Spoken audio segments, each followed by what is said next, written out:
বকো আঞ্চলিক ৰাস মহোৎসৱত উদুলি মুদুলি পৰিৱেশ। সপ্তম দিনা সন্ধিয়া সাংস্কৃতিক মঞ্চ উদ্বোধন কৰে কোচ ৰাজবংশী নেতা অনুপম দাসে। সমগ্ৰ ৰাজ্যতে সনাতনী হিন্দু ধৰ্মৰ আদি প্ৰভু ভগৱান শ্ৰীকৃষ্ণৰ ৰাসক্ৰিয়া চলি আছে।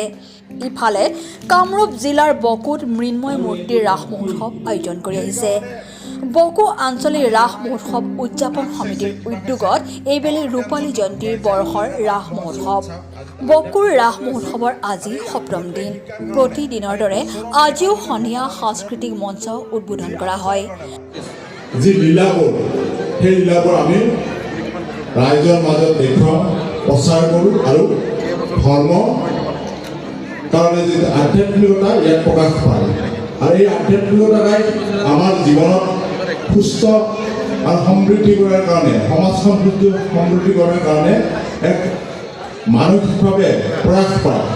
আৰু এই যি আমাৰ ভগৱান শ্ৰীকৃষ্ণৰ লীলা অৰ্থাৎ আনন্দ, এই লীলাটো ভগৱান আৰু আমি ভক্তসকলৰ মাজত এটা মিলনৰ এক মিলন ক্ষেত্ৰ।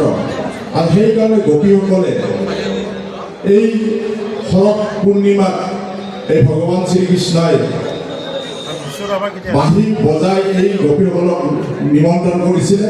আৰু এই গোপীসকল আহি যে ৰাসলীলা আনন্দৰ কাৰণে আমি আগবাঢ়ি আহিছোঁ। কিন্তু এই আনন্দটো ভগৱানৰ যিটো আমি ভগৱান, তেওঁ ভগৱান হৈও কিন্তু আনন্দ যদি আপোনালোকে দেখা পাইছে সেইটো বেলেগ। কিন্তু আপোনালোকে দেখক, তেওঁৰ যিটো জন্মৰ ক্ষেত্ৰত যেতিয়া জন্ম হৈছিল, তেওঁ নিজে কাৰাগাৰত থাকিব লগা। আজি সপ্তম দিনা সাংস্কৃতিক মঞ্চ উদ্বোধন কৰে কোচ ৰাজবংশী নেতা তথা জাতীয় সংগঠনটোৰ যুৱ ছাত্ৰ সন্মিলনীৰ কেন্দ্ৰীয় সমিতিৰ কাৰ্যকৰী সভাপতি অনুপম দাসে।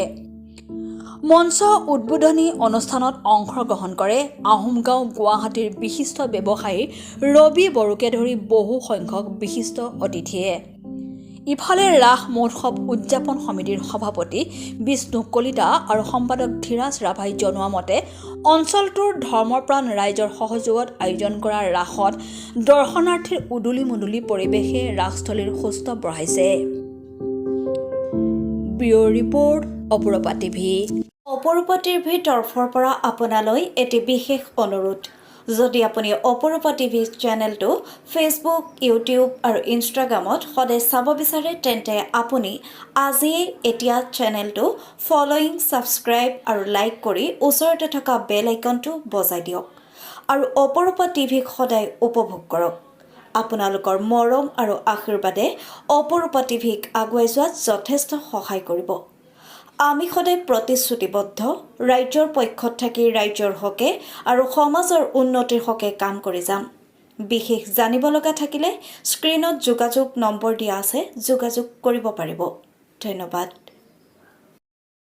সেইকাৰণে মই বকো ৰাইজক তথা উদযাপন সমিতিক মই ধন্যবাদ আৰু কৃতজ্ঞতা জ্ঞাপন কৰিছোঁ।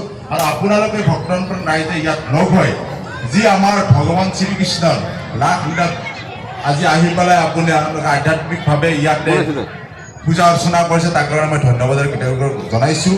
আৰু সকলোকে ধন্যবাদ আৰু কৃতজ্ঞতা জনাই মই এই ছবি বক্তব্য সামৰি মাৰিছোঁ।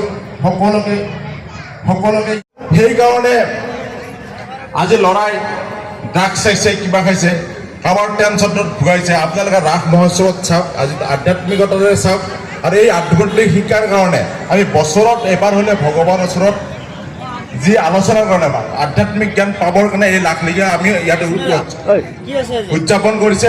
আৰু এই 11টা দিনত আপোনালোকে সুন্দৰভাৱে আমাৰ ভগৱান শ্ৰী আজি ধৰ্ম প্ৰতিষ্ঠাৰ কাৰণে তেওঁ কুৰুক্ষেত্ৰ যুদ্ধ কৰিছিল। আমাৰ জীৱনত, আমাৰ সমাজত অহৰহ এতিয়াও চলি আছে বিভিন্ন প্ৰকাৰৰ ঘাত প্ৰতিঘাত, অন্যায়, অনিচাৰ। সেইবোৰ আমি কেনেকৈ আগবাঢ়িব লাগিব, কেনেকৈ সুন্দৰ আধ্যাত্মিকতা কৰি আহিব, আৰু সেই সুন্দৰ আধ্যাত্মিকতা আত্মাৰ আৰু যি পৰমাত্মাৰ মিলন হ'ব, সেই মিলনে আপোনালোকে সুন্দৰভাৱে সমাজখন চলাবলৈ জীৱনৰ কাৰণে আপোনালোকে আগবাঢ়ি যাব পাৰে। আৰু এই মহোৎসৱটো পাতাৰ সেইবোৰ বিভিন্ন আধ্যাত্মিকতা আৰু এই ভক্তপ্ৰাণ ৰাইজ আজি লগ হৈছে।